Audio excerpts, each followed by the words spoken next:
तो शुरुआत में हमें किंग का बेटा दिखाया जाता है। अब क्योंकि उसकी डेड किंग तो मर गई थी, तो थ्रोन यानी राजगद्दी पर वो बैठ गया था, यानी अगला किंग बन गया था और आज उसके लिए किंग डे मनाया जा रहा था। इसी खुशी में वहाँ पर तलवारबाजी का मुकाबला किया जा रहा था। इसमें जो लड़ाई करने वाला था उसने बहुत सारी शराब पी होती है, जिस वजह से किंग के बेटे को बहुत गुस्सा आता है। सजा देने के लिए वो अपने नाइट्स को कहता है कि इसे तब तक शराब पिलाओ जब तक कि ये मर न जाए। तब उसकी नाइट मोटा सा पाइप उसके मुंह में लगाकर बड़े से बर्तन से उसके मुंह में शराब डालने लगती है। पर नाइट स्टार जो दूसरे किंगडम के लॉर्ड थे, उनकी बेटी किंग के बेटे को ऐसा करने से रोक देती है कि अगर तुम अपने किंग डे पर यानी खुशी के माहौल में किसी के साथ ऐसा इतना बुरा सलूक करोगे तो तुम्हारा पूरा साल बुरा जाएगा। किंग का बेटा इस बात को मान जाता है और उस तलवारबाज को छोड़ने का कहता है। इसके बाद हम नाइट स्टार के बेटे रोब स्टार को नॉर्थ एरिया में देखते हैं, क्योंकि यहाँ के कुछ लॉर्ड्स ने उसे नॉर्थ का किंग बना दिया था। विंटरफेल किंगडम राज्य के जो मसले थे उन्हें नाइट स्टार का छोटा बेटा हल कर रहा था। हालांकि अभी वो काफी छोटा था। यहाँ एक जंगली लड़की भी थी जो वैसे तो बड़ी दीवार के उस पार से आई थी, लेकिन वो नाइट स्टार के बेटे और उसके साथी का बहुत ख्याल रखती थी। एक और किंगडम में डेनेरिस अपने तीनों ड्रैगन के साथ रेगिस्तान से गुजर रही थी। उसके साथ उसका ट्रांसलेटर, सर्वेंट और कुछ सिपाही थी। और क्योंकि ये रेगिस्तान था इसलिए इनके पास खाने पीने के लिए कुछ भी नहीं था। अचानक भूख की वजह से उसका घोड़ा नीचे गिर गया। काफी दिन से कुछ ना खाने की वजह से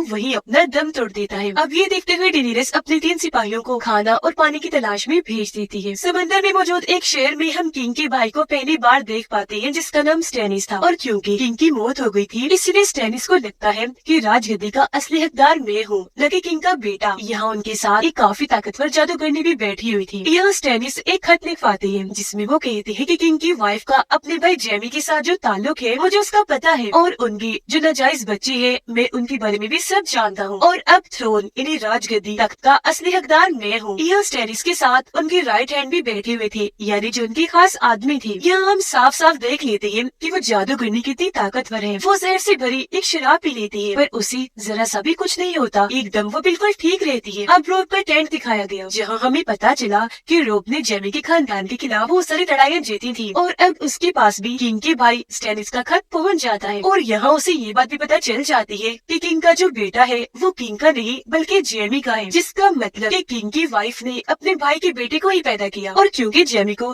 रोब ने पकड़ लिया था इसीलिए वो किंग की वाइफ को एक खत लिखता है कि मैं जेमी को छोड़ दूंगा पर बदले में तुम्हें मेरी 3 शर्तें माननी होंगी। पहली शर्त ये है कि तुम्हें मेरी दोनों बहनों को वापस भेजना होगा। दूसरी शर्त कि हमारे जितने भी लोग जंग में मारे गए हैं उनकी लाशों को भी वापस करना होगा। तीसरी और आखिरी शर्त कि वेस्टरोस का जो नॉर्थ एरिया है उसे इन 7 किंगडम्स में ना गिनकर अलग गिना जाए। अब रोब से मैंने उसका सौतेला भाई आया जो कहता है कि मैं अपने असली डैड के पास जा रहा हूँ मदद मांगने, ताकि जेमी और उसकी फौज से लड़ने में वो तुम्हारी मदद कर सके। अब रोब अपने मोम को भी भेजता है किंग के छोटे भाई के पास मदद मांगने, ताकि उन्हें जंग में और मदद मिल सके। जॉन और लॉर्ड कमांडर दीवार की दूसरी साइड जाते हैं। वहाँ एक मशहूर घर में वो जैसे ही गए तो उनकी मुलाकात एक बूढ़े आदमी से हुई जो एक शिकारी था और उसकी बहुत सारी बीवियाँ थी, क्योंकि जब भी उसकी बेटी पैदा होती है तो उसके बड़े होने पर वो उसके साथ शादी कर लेता है। पर उसके बेटों का क्या होता है ये कोई नहीं जानता, लेकिन अच्छा नहीं होता उनके साथ। जॉन और लॉर्ड कमांडर उसके घर पर ही रुकते हैं। यहाँ लॉर्ड कमांडर उससे यहाँ की दीवार की दूसरी तरफ की सूरत हाल के बारे में पूछते हैं। तब शिकारी बताता है कि जितने भी जंगली लोग हैं वो एक आदमी से जा मिले जो पहले तो एक नाइट ही था, पर वहाँ से भागकर जब वो यहाँ आया तो सभी जंगली लोगों का किंग बन गया। बोना अपने एक दोस्त के साथ था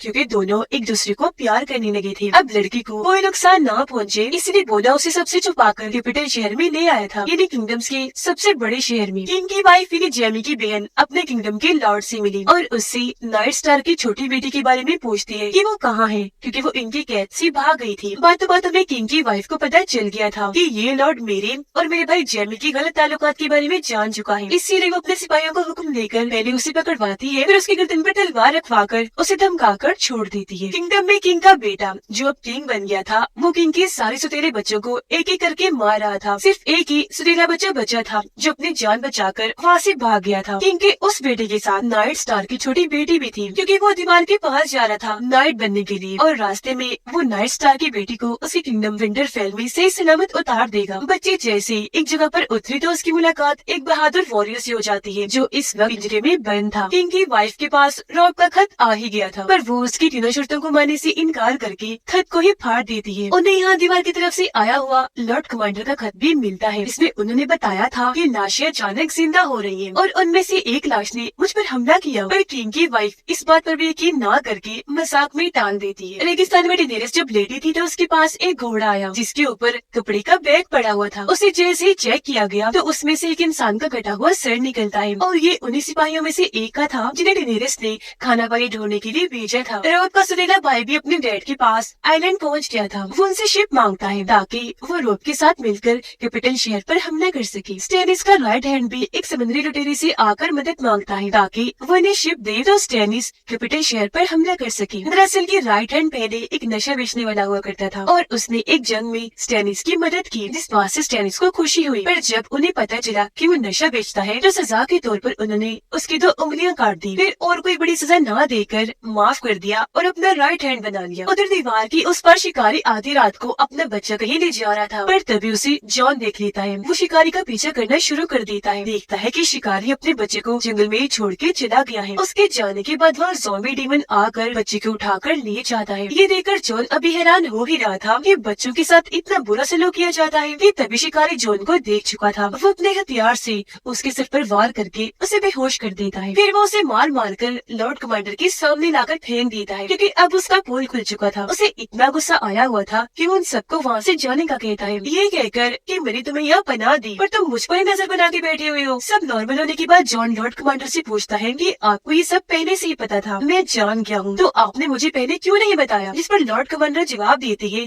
कि हाँ बेशक मैं सब जानता था पर चुप इसलिए था क्योंकि इस शिकारी ने हमें अपने घर में जगह दी थी तो मुझे अपना मुंह बंद करना पड़ा। जिसके बाद अगली सुबह ये वहाँ से चले जाती है। रॉब की मॉम भी किंग के छोटे भाई के पास आ गई थी मदद मांगने। यहाँ उनकी मुलाकात एक नाइट लड़की से हुई। बेशक वो एक लड़की थी और बहुत बहादुर थी इसलिए किंग का भाई उसे अपनी गार्ड बना लेता है। रॉब के सतीले भाई की डैड विंटरफेल पर हमला करने का प्लान बना रहे होते हैं जो बात रॉब के सतीले भाई को पसंद नहीं आती क्योंकि वो महान नाइट स्टार और अपने सतीले बहन भाइयों के साथ रहता है। इसीलिए वो अपने डैड को मना करता है जिस पर उसकी बहन उस पर गुस्सा होकर हमला करने के लिए मनाती है जिस पर मजबूरन उसे इनकी बात माननी पड़ती है। अब जेमी और किंग के बेटे की आर्मी इन्हें दुश्मन की फौज किंग के आखिरी बचे सतीले बेटे को ढूंढने के लिए उनके कैंप पर हमला कर देती है। वो लोग वह तलवारबाजी करना शुरू कर देते हैं। बहुत सारे लोगों को मार गिराते हैं जिनमें नाइट स्टार के खास आदमी की भी मौत हो जाती है। यहाँ नाइट स्टार की छोटी बेटी उस बहादुर वॉरियर की मदद करती है जो पिंजरे में बंद था। दुश्मन आर्मी उन सबको पकड़ लेती है। वो बहुत बेरहम थे। एक बच्चे के सीने में तलवार घुसाकर उसे मार देती है जिसके बाद वो किंग के सतीले बेटे को ढूंढने लगते हैं। यह नाइट स्टार की बेटी चालाकी से एक लाश की तरफ इशारा कर देती है कि किंग का वो बेटा ये है जो अब मर चुका है। उधर रॉब भी अपनी आर्मी के साथ दुश्मनों की आर्मी को हराता हुआ काफी आगे आ चुका था। उसने बहुत सारे दुश्मन सिपाही मार गिराए। वहाँ लाशें ही लाशें बिखरी पड़ी थी। उनके खुद के भी काफी सिपाही जख्मी हो गई थी जिन सबका इलाज एक लड़की कर रही थी क्योंकि वो एक नर्स थी। उधर किंग का बेटा नाइट स्टार की बड़ी बेटी जिसके साथ पहले उसकी शादी होने वाली थी जो उसकी कैद में थी वो उसे सबके सामने अपने सोल्जर से पिटवा रहा था। बेचारे के कपड़े भी फाड़ दिए जाते हैं। वो कुछ नहीं कर सकती थी बस रोती जा रही थी। इतनी ही देर में यह बोला भी आ गया जो किंग की बेटी को डांट लगाकर नाइट स्टार की बेटी को बचा लेता है। अब नाइट स्टार की राख और हड्डियां लॉर्ड को दे दी जाती है जिन्हें देने वो नाइट स्टार की वाइफ के पास जाता है पर वो लॉर्ड पर गुस्सा करने लगती है क्योंकि लॉर्ड ने नाइट स्टार के खिलाफ बगावत करके उन्हें धोखा दिया था। जिस पर लॉर्ड उनसे झूठ बोल देता है कि मैंने ऐसा कुछ नहीं किया, मेरी बात का यकीन करो, ये सब अफवाहें हैं और सच तो ये है कि मैं आज भी तुमसे प्यार करता हूँ और क्योंकि तुम्हारा हस्बैंड नाइट स्टार तो मर गया है इसलिए अब हम शादी कर लेंगे। जिस पर वो और भड़क गई, तलवार दिखाकर उसे वहाँ से धमकाकर भगा देती है। डेनीरस के पास उसके 2 बचे हुए सिपाही आते हैं जिनको भी उसने खाना पानी की तलाश में भेजा था जो डेनीरस को यहाँ के सबसे अमीर शहर के बारे में बताते हैं जो सुनकर वो फौरन वहाँ के लिए निकल जाती है। अब दुश्मन सिपाही नाइट स्टार की बेटी और किंग के आखिरी सतीले बेटे जिसे उन्होंने पकड़ लिया था और एक बच्चे को अपने साथ अपने ठिकाने पर ले आते हैं जहाँ का लीडर एक जले हुए सोल्जर का भाई था जो शुरू से ही जालिम था। वो मासूम लोगों पर बहुत जुल्म किया करता था। तभी यहाँ जेमी की डैड आई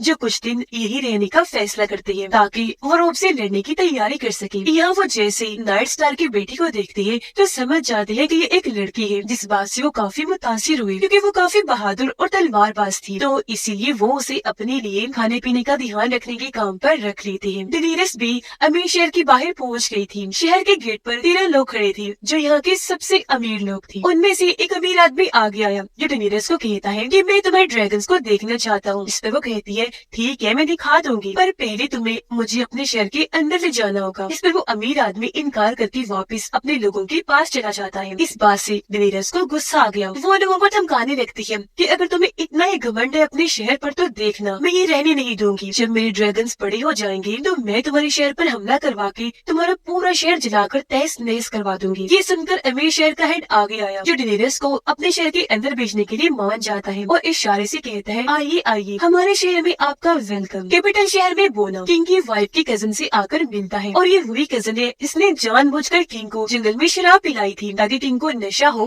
और उनकी मौत की वजह बने, क्योंकि इस कजन के साथ भी किंग की वाइफ का ताल्लुक बना हुआ था। इस बात का बोनी को पता चल गया था। वो उसे डराता है कि तो मुझे किंग की वाइफ जो मेरी बहन भी है उसकी सारी जानकारी मुझे ला कर दोगी। अगर तुमने ऐसा ना किया तो मैं तुम्हारे और उसके चक्कर के बारे में किंग के बेटे को बता दूंगा। वो तो पहले ही जालिम किंग बना हुआ है, वो तुम्हारे साथ क्या करेगा तुम उसका अंदाजा भी नहीं लगा सकते। रात के वक्त स्टैनिस अपने राइट हैंड को जादूगरनी के साथ एक कश्ती के जरिए भेजता है। दोनों कश्ती का सफर तय करने के बाद एक केव इन्हीं गार में आ गई और ये जगह स्टैनिस के भाई के कैंप के काफी पास थी। जहाँ आते ही जादूगरनी के साथ अजीब होने लगा। वो अपने कपड़े उतार कर वहाँ बैठ जाती है। बुरी तरह हाँफ रही थी क्योंकि वो माँ बनने वाली थी और अब उसके बच्चे पैदा होने का टाइम आ गया था। पर हैरत, वो यहाँ बच्चे को नहीं एक काले साई को पैदा करती है, जो देखकर स्टैनिस का राइट हैंड एकदम काफी दंग रह गया। उधर कैंप में स्टैनिस का भाई और नाइट स्टार की वाइफ आपस में बात कर रही थी। यहाँ स्टैनिस के भाई के साथ उसके गार्ड भी थी कि तभी यहाँ वही काला साया एक इंसान के शेप में आ जाता है, जो एक काले साई का ही चाकू बनाकर उसे स्टैनिस के भाई के सीने में घुसा देता है, जिससे वो इतना तड़पा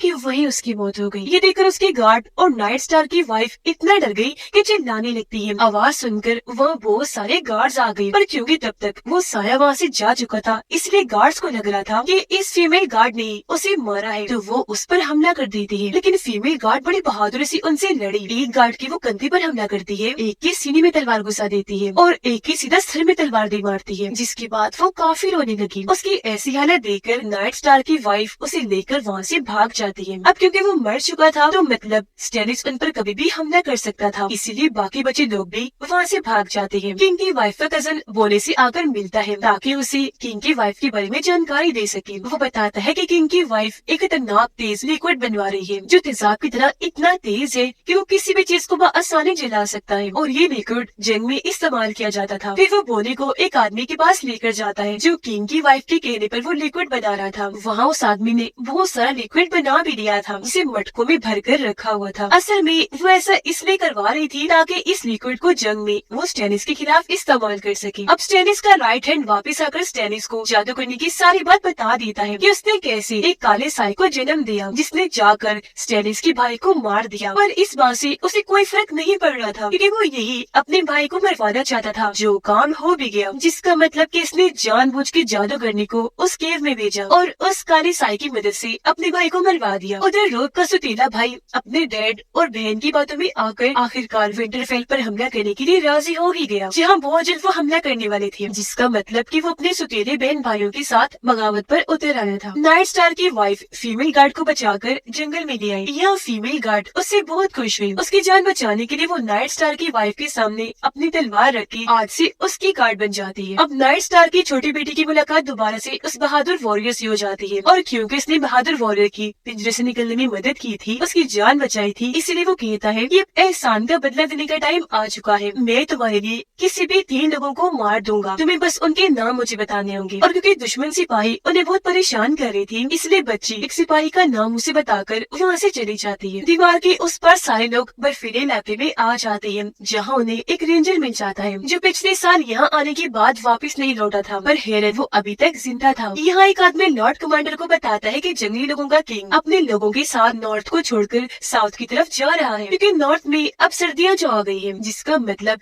कि अब यहाँ ज़ॉम्बी डेमन्स के आने का खतरा है और जंगली लोगों के किंग के यहाँ से जाने की भी यही वजह है। जिस सुनकर लॉर्ड कमांडर उस किंग को मारने का हुक्म दे देते हैं। अमीर शेफ जहाँ डेनेरियस रह रही थी, वहाँ वो अपने ड्रैगन्स को गोश्त को रोस्ट करने का तरीका सिखा देती है, क्योंकि जब भी वो बोलती थी डेनेरियस, वो अपने मुंह से आग उगलती थी, जो किसी भी चीज को पका दिया करती थी। अब अमीर शहर में डेनेरियस के आने की खुशी में यहाँ का हेड पार्टी रखता है, जिस पार्टी में डेनेरियस की मुलाकात यहाँ के जादूगर से भी हुई, जो काफी अजीब सा था। इसके बाद हेड उसे अपनी तिजोरी दिखाने लेकर गया। वो डेनेरियस को बताता है इसमें मेरा बहुत सारा सोना है, इतना सोना कि तुम इसे बेचकर अपने लिए ढेर सारी शिप्स खरीद सकती हो और कैपिटल शहर पर हमला कर सकती हो। पर हाँ, ये सोना पाने के लिए तुम्हें मुझसे शादी करनी होगी। बोला मंजूर है तुम्हें? जिस पर डेनेरियस उसे गौर से देखती है, पर बिना कोई जवाब दे वहाँ से चली जाती है। वो इस बारे में आकर अपने साथी से पूछती है, जो उसे शादी करने से साफ साफ मना कर देता है। अब नाइट स्टार की छोटी बेटी के कहने के मुताबिक बहादुर वॉरियर ने दुश्मन की उस सिपाही को मार दिया था और उसका सतीला भाई जो बगावत पर उतर आया था उसने विंटरफेल पर हमला करके यहाँ कब्जा कर लिया था, जिसके बाद वो अपने सौतेले भाई नाइट स्टार के छोटे बेटे के पास जाता है और उसे हार मानने के लिए कहता है, और क्योंकि वो बच्चा था इसलिए अपने लोगों के सामने हार मान ही लेता है। सौतेले भाई को देखकर सब उसे गद्दार कहते हैं, क्योंकि बचपन से नाइट स्टार ने उसे अपने बच्चों की तरह पाला था और आज इसने उनके किंगडम पर हमला कर दिया, जिस बात से वो चिढ़ गया और वहाँ के हेड जो काफी बूढ़े थे तलवार से उनका गला काट देता है। ये देखकर जंगली लड़की चालाकी से रात को सौतेले भाई के पास जाती है और बहाने से उसे चाबी हासिल करके अपने सभी साथियों को आजाद कर लेती है, जिसके बाद वो सभी विंटरफेल को छोड़कर यहाँ से भाग जाते हैं। दीवार की उस पर लॉर्ड कमांडर ने जॉन और कुछ नाइट्स को जंगली लोगों के किंग को मारने के लिए भेजा था। वो आगे बढ़ ही रहे थे कि तभी कुछ जंगली लोग जो उस किंग के ही थे वो इन पर हमला कर देते हैं, पर सभी नाइट और जॉन बड़ी बहादुरी से उनका मुकाबला करके सबको मार देते हैं। पर एक जंगली लड़की बच जाती है जिसे जॉन ने पकड़ लिया था। वो अपने साथी को कहने लगा कि अब जाए, मैं इसे मार दूंगा। जॉन उस पर तलवार से कई बार वार करने की कोशिश करता है लेकिन उसे मार नहीं पाता, जिस चीज का फायदा उठाकर वो लड़की जॉन पर ही हमला करके वहाँ से भाग जाती है। वो भी उसके पीछे भागने लगा। लड़की जैसे एक जगह पर गिरी, जॉन ने वहाँ कूद कर फौरन आके दोबारा उसे पकड़ लिया। अब वो दोबारा न भागे इसलिए जॉन ने उसे बांध दिया था। रात होने की वजह से वो उसे वहीं लेकर सो जाता है। उधर रॉब के पास उसकी मोम वापिस आ जाती है। तभी उनका सिपाही खत लेकर आता है जिससे उन्हें पता चल जाता है कि रॉब के सौतेले भाई ने इन्हें धोखा दिया है। उसने विंटरफेल पर हमला करके वहाँ कब्जा कर लिया है। जो सुनकर रॉब को इतना गुस्सा आया कि वो भी उस पर हमला करने का फैसला करता है, पर उसे सिपाही रोक लेता है ये कहकर कि आपको वहाँ जाने की जरूरत नहीं है, मेरा एक सौतेला बेटा है वो वहाँ जाकर उस पर हमला कर देगा। कैपिटल शहर में किंग की बेटी की शादी दूसरे किंगडम के प्रिंस राजकुमार से की जा रही थी, इसलिए महल के सभी लोग उसे कश्ती में छोड़ने आए हुए थे। पर जब वो वापस महल जा रही थी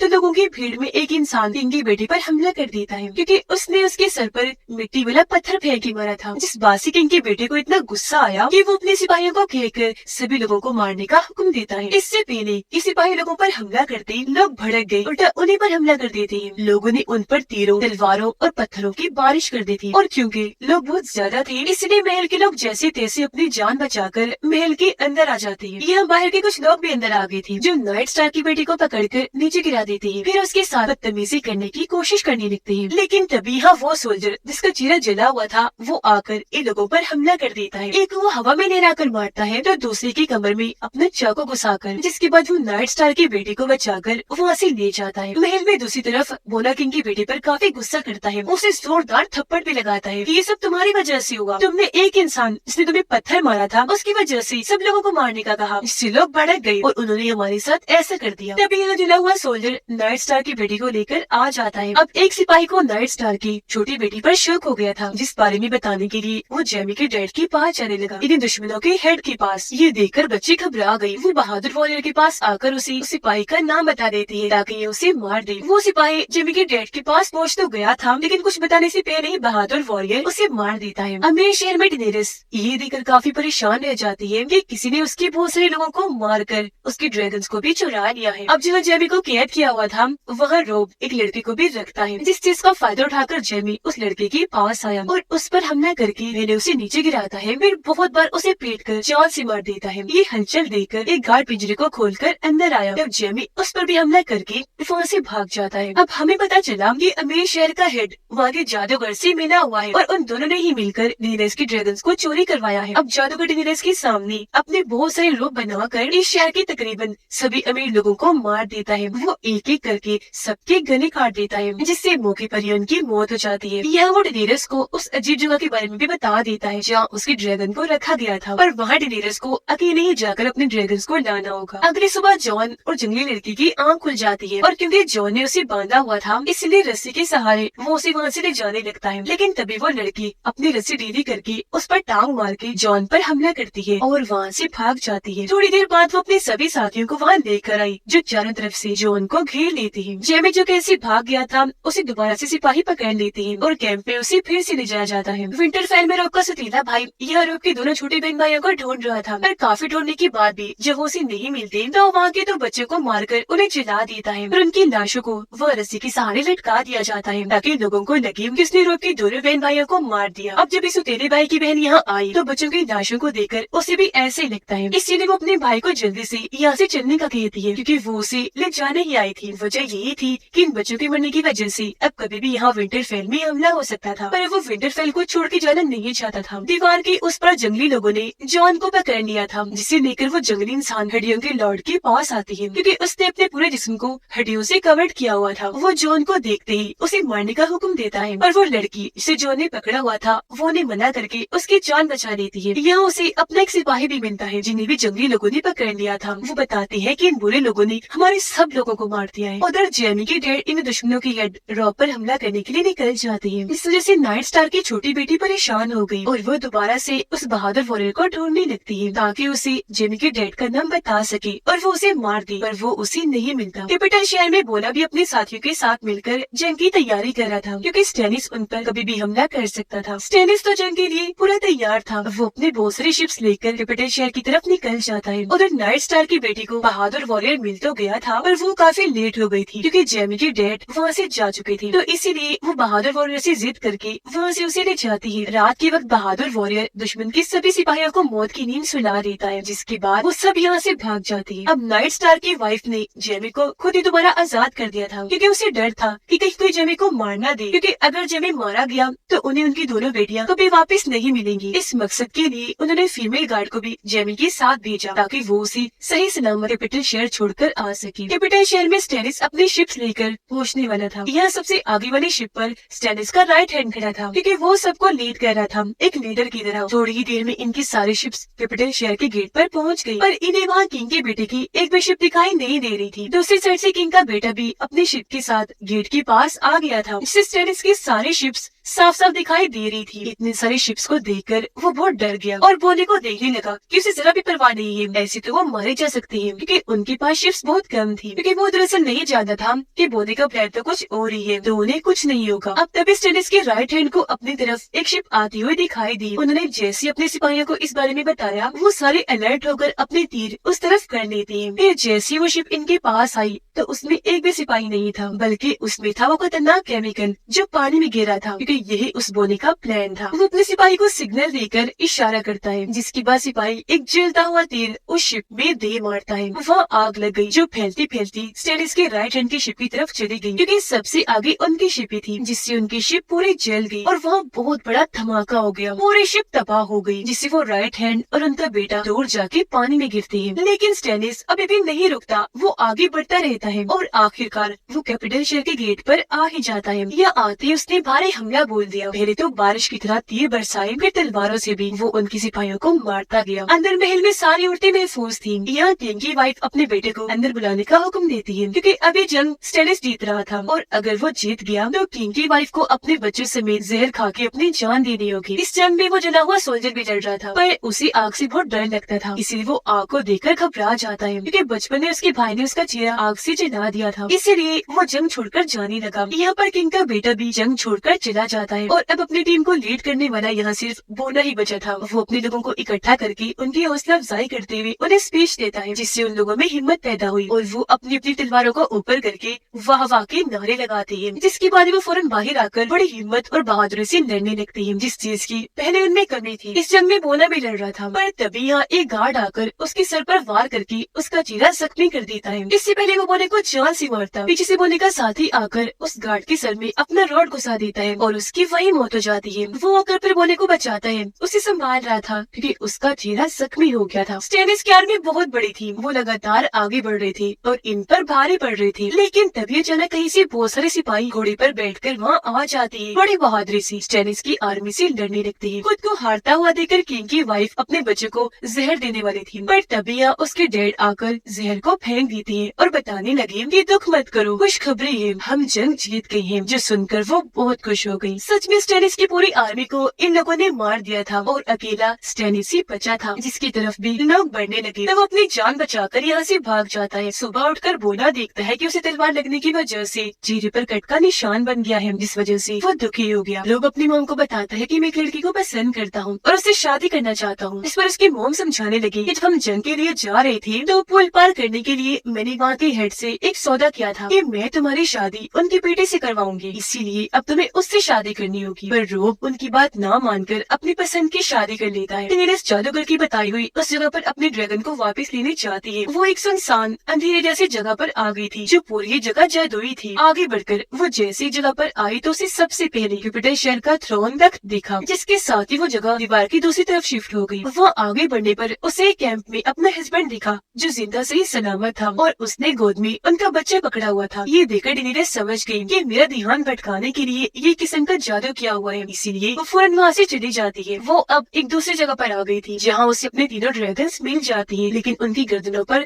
जंजीरें बांधी हुई थी। अब तभी पीछे से जादूगर भी आ जाता है जो अपने जादू से डेनेरिस को भी बांध देता है। उसकी भी कलाई पर जंजीर वाली हथकड़ी लगा देता है। ये देखकर डेनेरिस को एक आइडिया आया और वो अपने ड्रैगन को अपना नाम डेनेरिस बोलने को कहती है। जैसे ड्रैगन ने ये बोला वो आग उगलने लगी। तब डेनेरिस ने आग को अपनी ताकत से कंट्रोल करके उसे जादूगर की तरफ कर दिया। आग इतनी ज्यादा थी कि वो जादूगर को जला देती है, जिससे उसकी मौत हो गई। जादूगर की मरते ही क्योंकि जादू टूट गया था इसीलिए उन सबकी जंजीरें भी खुल गई थी। अब डेनेरिस अपने सिपाही की मदद से उस बड़ी तिजोरी को खुलवा देती है जिसमें सोना था, पर उसे खोलने पर अंदर सोने का एक टुकड़ा भी नहीं था, जिससे वो समझ गई कि इसका मतलब यहाँ की हेड ने मेरे साथ झूठ बोला था मुझसे शादी करने के लिए। साथ ही उसे ये भी पता चलता है कि मेरे एक सर्वेंट ने मुझे धोखा दिया। उसने यहाँ की हेड के साथ मिलकर ड्रैगन्स को चोरी करने में मदद करवाई थी, तो इसलिए सजा के तौर पर वो उन दोनों को उस तिजोरी में बंद करवा देती है। उधर स्टैनिस जादू करने पर गुस्सा करने लगा। वो उसे गले से पकड़ लेता है। कहने लगा तुमने तो कहा था कि अगर मैं कैपिटल शहर पर हमला करूंगा तो जीत जाऊंगा, पर बता मैं क्यों हारा, वो भी इतनी बुरी तरह से। तब जादूगरनी उसे हौसला देती है, कहती है कि अब ना सही अगली बार जीत जाओगी। इतना कहकर वो उसे आग में उसकी जीत दोबारा से दिखाती है। रोब का सतीला भाई पूरे विंटरफेल को बंद करवा देता है। अब हालांकि उसके पास बस 20 सिपाही थी, लेकिन फिर भी वो हिम्मत नहीं हारता और अपने लोगों को स्पीच देकर उनका हौसला बढ़ाता है। लेकिन तभी उसका एक सिपाही पीछे से उसे मारकर बेहोश कर देता है, क्योंकि ये सारे सिपाहियों का प्लान था। उसे बचाने के लिए जैसे बूढ़ा सिपाही आगे आया, ये लोग रॉड से उन्हें भी मारकर जख्मी कर देते हैं। वो वहीं गिर गई, जिसके बाद वो रोब के सतीले भाई को वहाँ से लेकर चली जाती है। जंगली लड़की नाइट स्टार की छोटी बेटी और 2 लोगों को लेकर वहाँ से बाहर आती है, जहाँ उन्हें वो बूढ़े जख्मी सिपाही मिल जाते हैं जिनकी हालत इतनी खराब थी कि वो बस मरने वाले थे। वो उन लोगों से कहती है कि तुम्हें दीवार के पास जाना चाहिए, क्योंकि वहाँ जॉन है जो तुम्हारा ख्याल रखेगा, वरना ऐसे तुम्हें खतरा है। फिर वो जंगली लड़की से कहती है कि प्लीज मुझे मार डालो, क्योंकि मैं बहुत तकलीफ में हूँ और मेरा ठीक होना भी नामुमकिन है। नाइट स्टार की बेटी